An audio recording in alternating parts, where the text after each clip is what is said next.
Welcome to Jyothi IT solutions. ఈరోజు ఈ వీడియోలో క్యూబర్నెటిస్ ఫీచర్స్ ఎలా ఉంటాయి అనేది మనం చూద్దాము.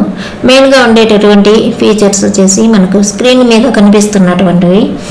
ఇక్కడ ఉండేటటువంటి ఒక్కొక్క పాయింట్ని ఇప్పుడు మనం చూద్దాం. కంప్యూట్ షెడ్యూలింగ్ అంటే మనకు క్యూబర్నెటిస్ని ఆర్కిటెక్చర్ చేసేటప్పుడు మనకి ఎన్ని నోడ్స్ కావాలి, నోడ్స్ అంటే ఇక్కడ సర్వర్స్ అని ఎన్ని నోడ్స్ కావాలి అని మనకు రిక్వైర్మెంట్ ప్రకారం మన నోడ్స్ అన్నీ కూడా అటాచ్ చేసుకుంటాం. ఈ నోడ్స్లో ఏవైనా మనకు రిపేర్ వచ్చినప్పుడు ఒకవేళ కంటైనర్కి కావాల్సినంత రిసోర్సెస్ ఒక నోడ్లో లేనప్పుడు ఎక్కడైతే రిక్వైర్మెంట్స్ ఉండే నోడ్ ఉందో ఆ నోడ్ని ఆటోమేటిక్గా మనకు క్యూబర్నెటిస్ అనేది అటాచ్ చేస్తుంది. ఇలా మనకు అటాచ్ చేయడమే కాకుండా కంటైనర్ని అందులో ఉండే అప్లికేషన్ని కూడా రన్ చేస్తుంది. నెక్స్ట్ వన్ సెల్ఫ్ హీలింగ్ అంటే ఇప్పుడు ఏదైనా ఒక కంటైనర్లో రిపేర్ వచ్చినప్పుడు లేకపోతే కంటైనర్ క్రాష్ అయినప్పుడు ఆ కంటైనర్ వచ్చేసి ఆటోమేటిక్గా సెల్ఫ్ హీలింగ్ చేసుకొని మరలా రీక్రియేట్ చేసుకుంటుంది. ఓల్డ్ కంటైనర్ అనేటటువంటిది రిమూవ్ అయిపోయి మనకు న్యూ కంటైనర్ అనేటటువంటిది రీప్లేస్ అవుతూ ఉంటుంది ఇక్కడ. Next horizontal scaling. ఈ హారిజంటల్ స్కేలింగ్లో మనకు సిపియు కానీ మెమరీ మెట్రిక్స్ కానీ లేక ఇలాంటివన్నీ కూడా అబ్జర్వ్ చేసుకుంటూ మన ఇన్స్టెన్సెస్ అంటే నోట్స్ ఏవైతే ఉంటాయో వాటి రిక్వైర్మెంట్ ప్రకారం సిపియు మెమరీ సరిపోయినంత ఉన్నట్లయితే ఎక్స్ట్రాగా ఉన్నటువంటి నోట్స్ని రిమూవ్ చేస్తుంది.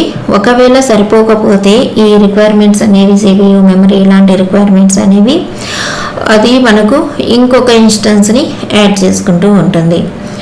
Next volume management. ఈ వాల్యూమ్ మేనేజ్మెంట్లో ఇక్కడ మనం పర్సిస్టెంట్ స్టోరేజ్ని యూజ్ చేసుకుంటూ అప్లికేషన్స్ అనేవి రన్ అవుతూ ఉంటాయి. పర్సిస్టెంట్ స్టోరేజ్ అంటే ఏంటనేది మనం వాల్యూమ్స్ చెప్పుకున్నప్పుడు డీటెయిల్గా చెప్తాము. ఇప్పుడు చెప్పినా కూడా అది తక్కువ చెప్పాల్సి వస్తుంది, అర్థం కాదు. కాబట్టి వాల్యూమ్ మేనేజ్మెంట్స్లో వాల్యూమ్స్ క్రియేట్ చేసేటప్పుడు లేకపోతే స్టోరేజ్ చెప్పుకునేటప్పుడు అప్పుడు చెప్తాం. నెట్వర్కింగ్లోకి వచ్చేటప్పటికి మనకి ఇక్కడ క్యూబర్నెటిస్కి ఐపీ అడ్రసెస్ అలాగే DNS domain name services multiple instances load balancing. మనకు లోడ్ బ్యాలెన్సింగ్ ఆటో స్కేలింగ్ అనేటటువంటివి రెండు కూడా చాలా చాలా ఇంపార్టెంట్. ఆటో స్కేలింగ్ వచ్చేటప్పటికి ఏమవుతుందంటే ఇక్కడ హారిజంటల్ స్కేలింగ్ని యూజ్ చేస్తాము. మనం కానీ ఏడబ్ల్యూఎస్ ఇన్స్టెన్సెస్ని యూజ్ చేసినప్పుడు ఏడబ్ల్యూఎస్లో కూడా మనకు హారిజంటల్ స్కేలింగ్ ఉంటుంది. ఆ హారిజంటల్ స్కేలింగ్ ద్వారానే ఆటో స్కేలింగ్ అనేది ఎక్స్ట్రా రిసోర్సెస్ కావాల్సినప్పుడు ఈ ఒక ఇన్స్టెన్స్ని యాడ్ చేస్తుంది. తక్కువైనప్పుడు మనకు ఎక్స్ట్రా రిసోర్సెస్ ఎక్కువ ఉన్నప్పుడు ఒక ఇన్స్టెన్స్ని రిమూవ్ చేస్తూ ఉంటుంది. అలాగే క్యూబర్నెటిస్లో కూడా ఇక్కడ ఇన్స్టెన్సెస్ని యూజ్ చేయడానికి హారిజంటల్ స్కేలింగ్ని యూజ్ చేస్తాము. ఇక్కడ నెట్వర్కింగ్లోకి వచ్చేటప్పటికి లోడ్ బ్యాలెన్సింగ్ అంటే ఏంటి? మెయిన్గా మనకు ప్రతి నోడ్కి కూడా IP addresses domain name services ఉంటాయి, డొమైన్ నేమ్ సర్వర్స్ ఉంటాయి. ఇప్పుడు load balancing multiple instances load balancing అని చెప్తాం.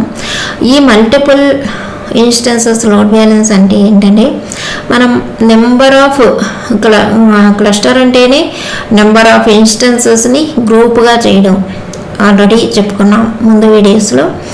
ఇలా గ్రూప్గా చేసినటువంటివి అన్నీ కూడా యూజ్ చేసుకోదు.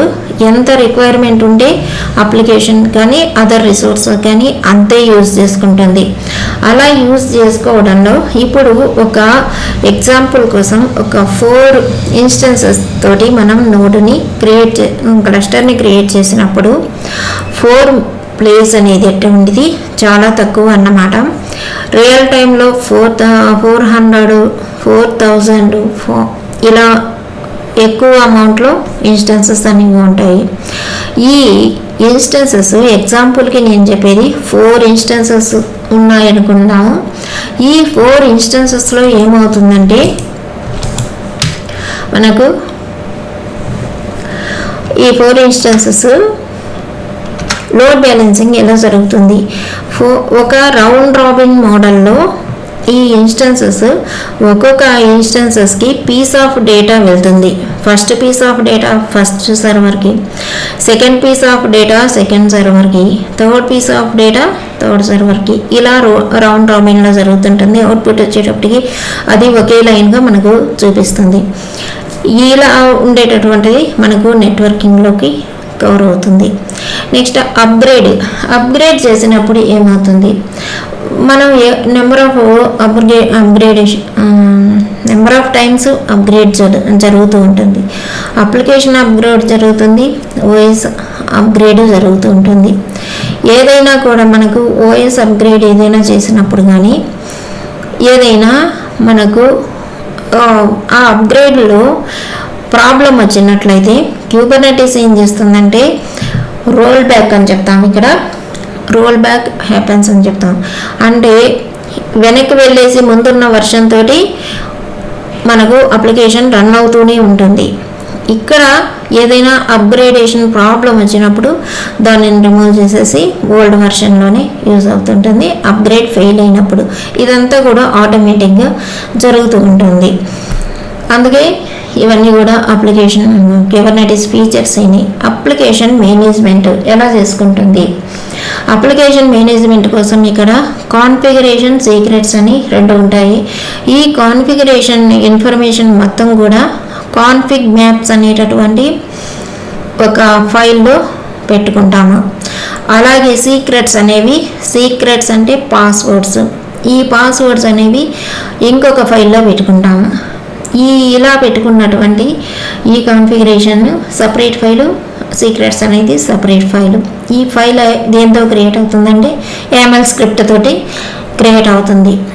ఇవన్నీ కూడా ఆటోమేటిక్గా మనం క్రియేట్ చేసి పెట్టుకుంటాము.